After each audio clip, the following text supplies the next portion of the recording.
all your body of work, do you recognize when a fan comes to you what they're going to talk to you about? That's such a good question.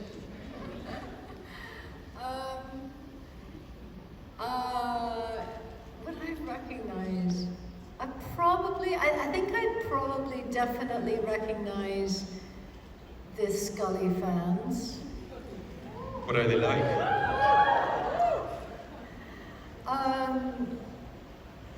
Well, it's an assortment, but they're usually female.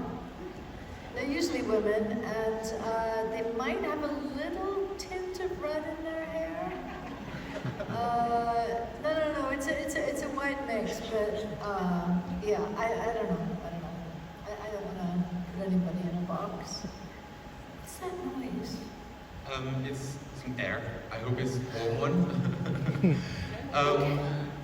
But talking about Scully, so that's for us, at least where it all started. When did you feel in this pre-social media era that she was a sticking character for us? That it was bigger than just a TV show. When did it hit? Oh, probably not until after the series was over. Yeah, I think it wasn't until maybe a few years afterwards when I started to properly accept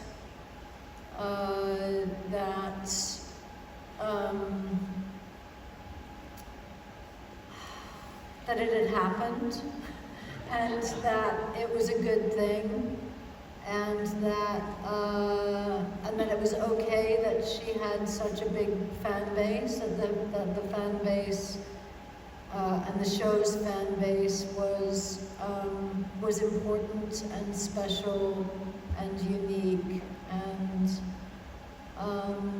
and that it wasn't anything to be afraid of. Didn't it always feel like that? You mean, did you feel like it was the opposite at some points? Yeah, I mean, I think as a young actor who had such intense fame so quickly and so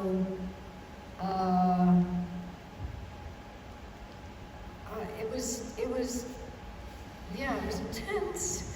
It was intense because the fans were incredibly passionate, but also it was intense because I had no time to myself, and I had a child, a young child, and so when I was kind of spat out the other side of the series, it took me a little while to think of it as something that was to think positively about it again. And you've obviously had many other popular films, TV shows afterwards.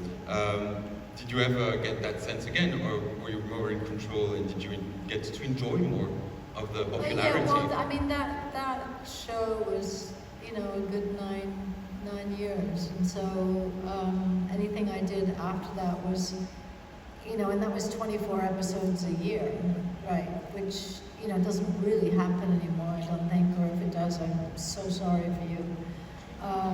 But it's,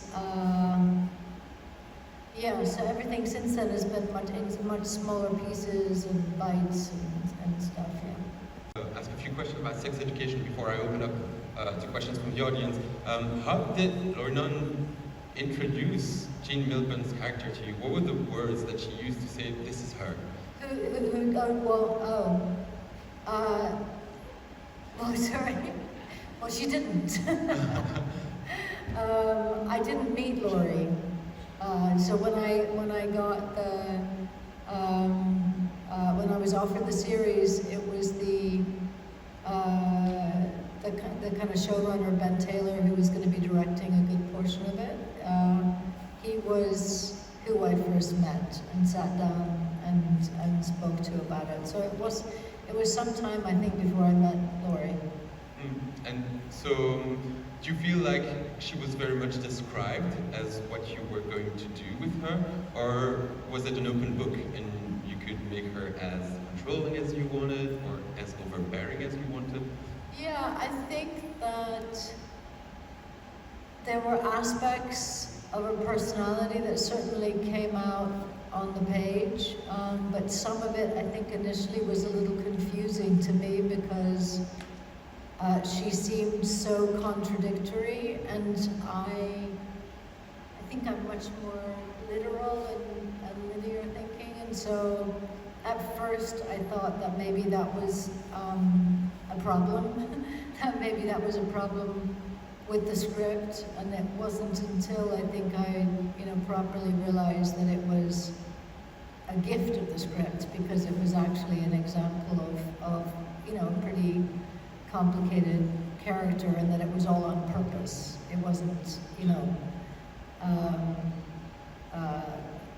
not a fault, but you know what I mean, that it wasn't an oversight in some way. And so I really, once I think I got that, I kind of went, oh, I get it now. I get how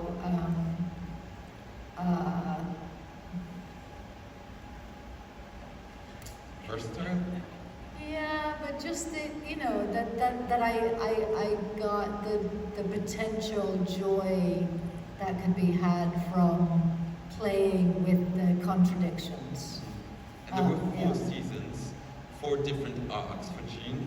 The first one was being in control and overbearing, I suppose. Yet sometimes right, often, I would say. The second season, there was the school arc, then there was the baby arc, and there was the sister and depression arc. Is there one that you're more fond of? Which season was the most interesting to you? I mean, I think at the beginning, it was fun to play a character like Jean in the first season, because she was so completely different than anything I'd done before, and also because she almost feels like like she's not real, like she's almost like not like a cartoon, but there's something quite heightened about her.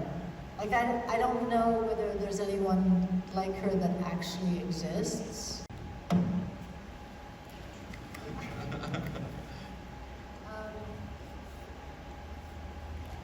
And so, I think when I started to get used to being in her shoes and being in her skin, and having the, throwing myself into it and having the most fun with it, then I started to realize, the potential within the seasons, etc. But I do think that even though, I think that by the time we got to 4, and part of this might have been that we also went through COVID, and shooting a comedy through COVID is challenging in and of itself. But that I felt like I wanted her to feel more real, less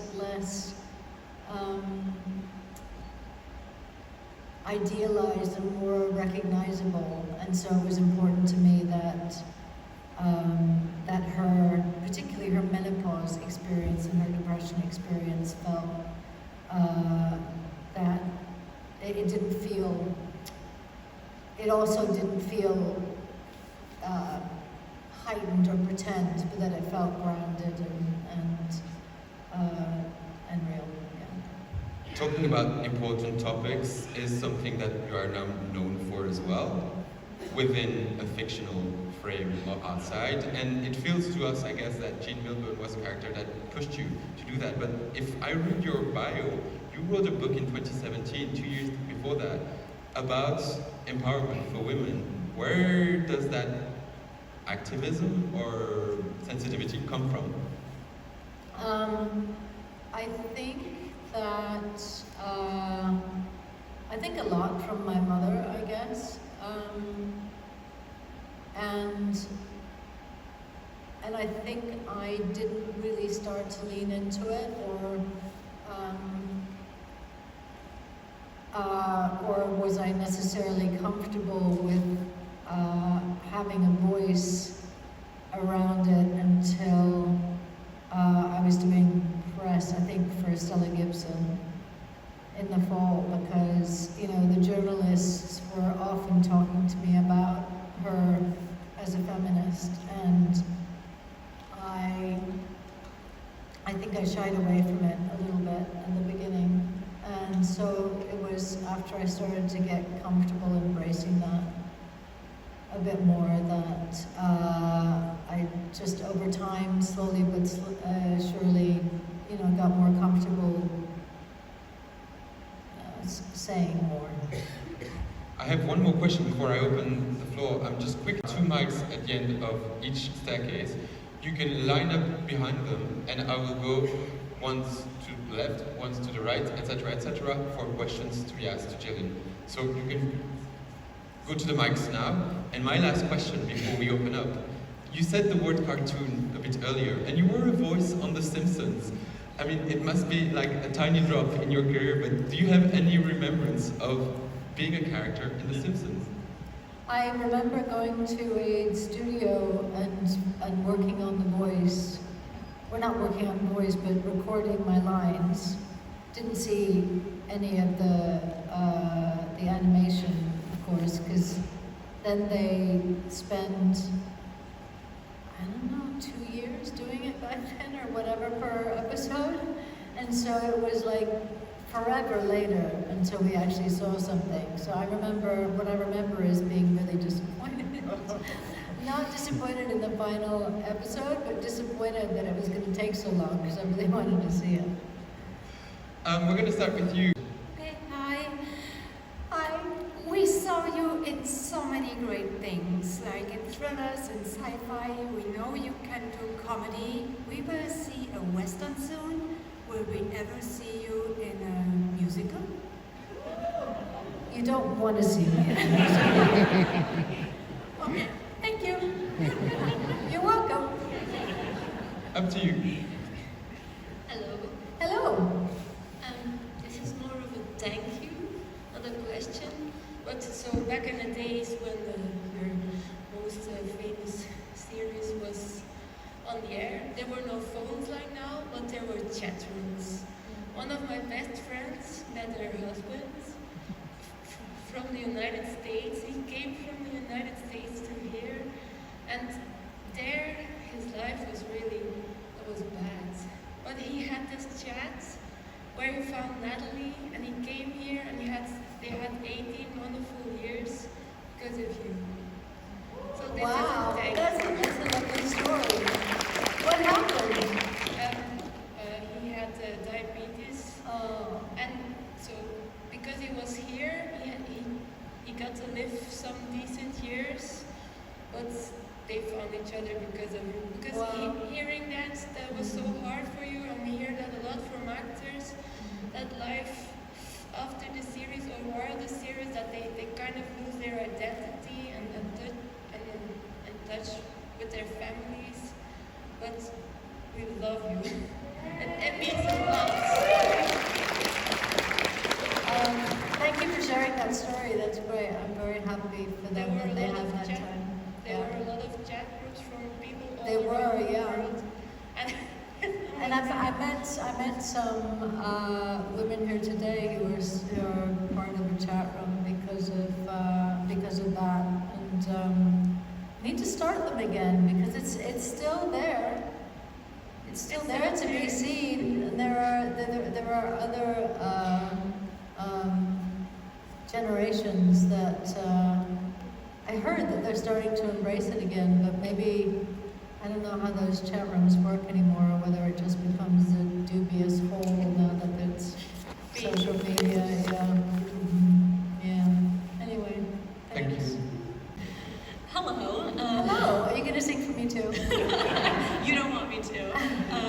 But I think everyone here would agree with me when I say you're such an incredible actor. I think, you can do anything, but I'm particularly curious if there's any, role maybe on the stage or type of character on, stage or screen that you're sort of most interested in playing next, like something that you're sort of, looking to get a to try out?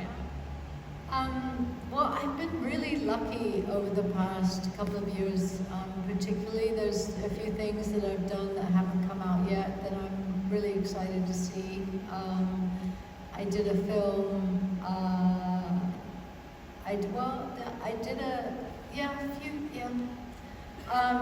So I did a film that Ben Affleck directed that's coming out next year called Animals, and I'm very curious to see that. Very different character, and then also a director called Jean Milburn. Do you know who that is? It's a kind of, how would I? It's called Teenage Sex and Death at Camp Miasma. Incredible. It was, the director did I Saw the TV Glow and We're All Going to the World's Fair. Very kitschy horror film, and I'm very excited to see that because I think it's going to be a hit. And so I feel like in a way that I'm having a chance to do some of the things that I've always wanted to do. And then I am going to be on stage again in the second half of next year, so I can't quite talk about that yet. In London, and so come on down. Hi, so I have two short questions. So I do. The first one is, you've played so many people who keep their cool under pressure. What's something completely trivial that makes you lose it?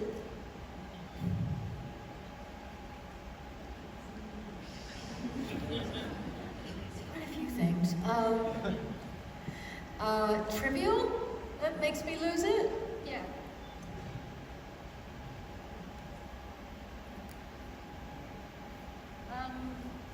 Certain sounds. Certain sounds, yeah. People Like? walking behind me.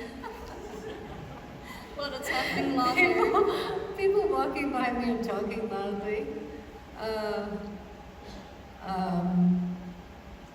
Like plastic bags being scrumpled up behind me. Yeah, I lose my shit. Yeah. Very specific. Yeah, very specific. I think that's it. Yeah, I think we've only got one question. Her, yeah. Oh, okay. Sorry, I don't want to be the bearer of bad news, but How dare you. yeah. Cheers. Up to Yeah. you. Thank you. Hi, Gillian. A bit closer to the mic, Hi, please. Gillian. I'm too tall, maybe. I'm Anthony from Paris. Hi. I wanted to tell you first that you have no idea what you meant to me when I was a teenager. I was a huge fan of the X-Files, and you and David were my heroes. So I'm 41 now, but I mean, it's very special for me to see you today. Thank you. So I wanted to ask you a question about that Rolling Stone cover magazine. You remember? Yeah, that one. The one with just me, or the one with also with David? The one with David in bed. Yeah. Yeah, I framed it at home actually. That one and the other when you are with Chris Carrer as a monster. You remember? Yes, yeah. It's beautiful. For me, it's the best covers of all time. Honestly, it's because it's very sexy rock and roll. And I heard that I read it was the magazine biggest selling issue in Australia back then. Oh, wow. Yeah. And what I loved is that the X-Files was at its peak, and that photo showed it's awesome for me, and it's completely different from the Mulder and Scully dynamic on screen. So, sorry, it's a bit long, but if someone asked you to recreate it today, would you do it? Because honestly, I think we all need a 2025 version. Yeah, I would, yeah. So, let's do it, please. We'll see if someone hears you. Yeah, I hope so. But maybe you can ask, because if you ask it, someone will do it. So Thank you. If I ask it, someone will do it. I need that tattoo. Yeah. Thank you Okay, very much. thank you. After you. Hi. Hi. I had a question. I want to ask if any of, A big if question. any of your roles were a reality, if which one you would be reincarnated in if you could.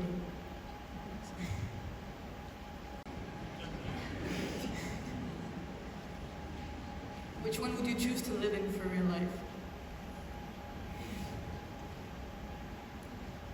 I think probably either Jean or Stella, maybe.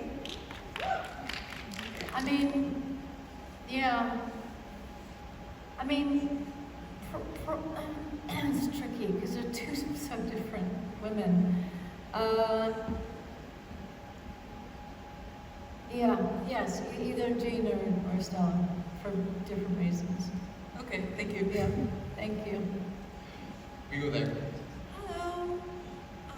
So my question was, if not only was like a character stuck to you, but is there any character that made you learn something about yourself and still stuck to you, and not in the way of how it stuck to other people?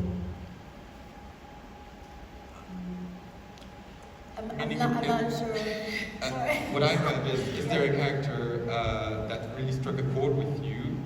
Maybe not for the same reason the audience would, but you still carry them with Oh. you because you learned something through them? Oh, is that good? Well done. Thank you for the translation. Huh.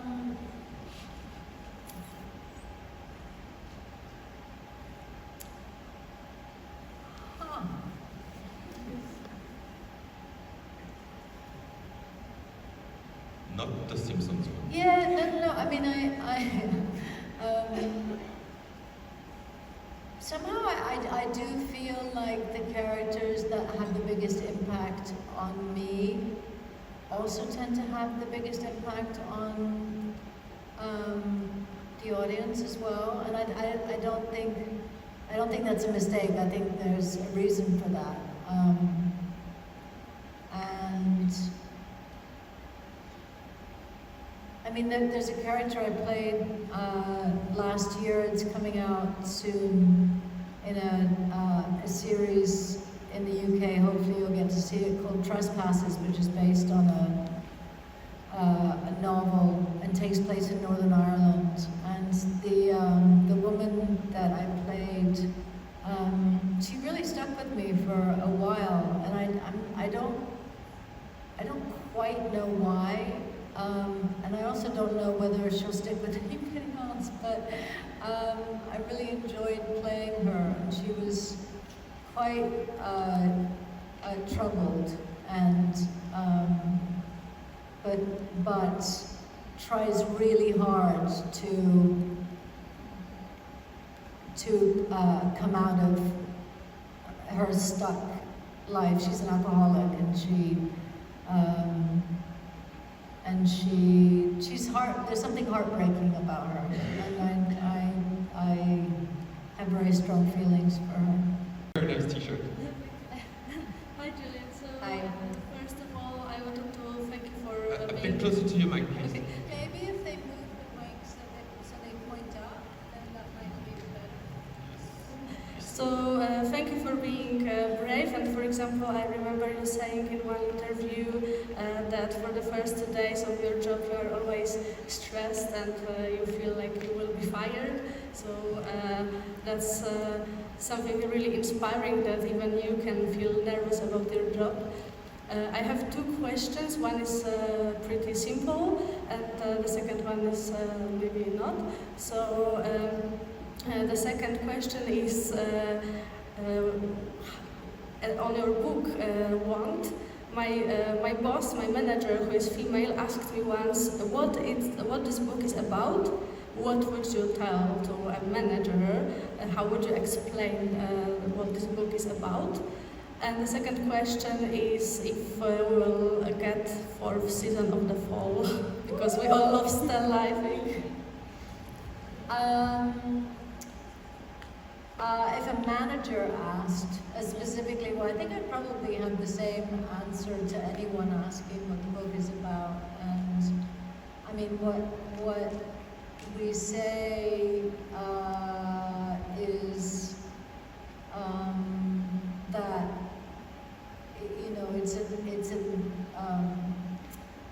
an intimate look into women's deepest desires. So she's asking about a book called Want that I published a couple of years ago, and it's a collection of anonymous women's sexual fantasies that they wrote in to me to be published, and I think I would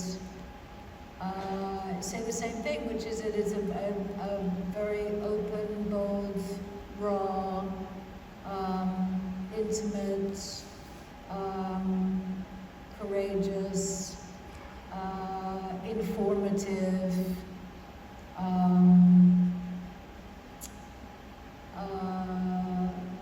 vulnerable collection of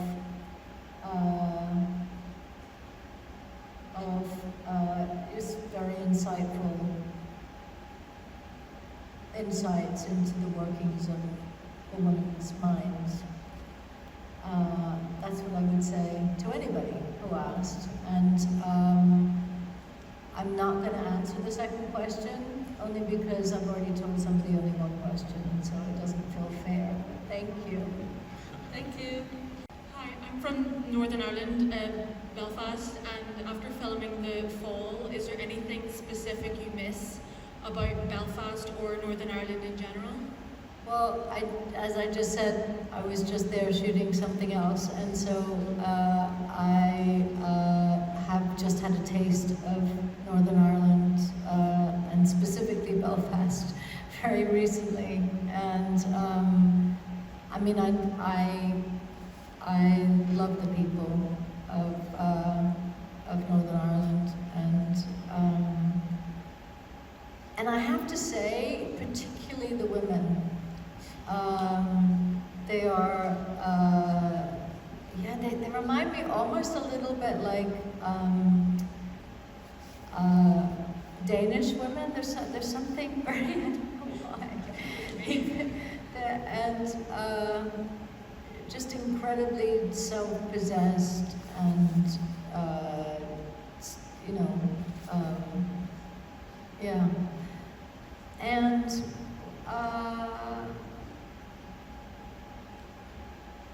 Yeah, and it was fun doing the accent. I enjoyed doing the accent. Thank you. Thank you. And unfortunately, that's all the time we have, but there's still time to meet with Gillian and tomorrow as well. So thank you for being here. Okay, let's do the one, but it's actually going to be just the one because we're on a tight schedule. Thank you. My question is also about photo shoots. It's a coincidence, but I see you doing a lot of photo shoots lately and Fashion Week, and you look always good and you seem comfortable in your role as a model. But if you would go back to 1993 and you did your very first shoot for the promotion of season 1 of the X-Files, how did you feel then? Were you comfortable or not? And did you like it or not?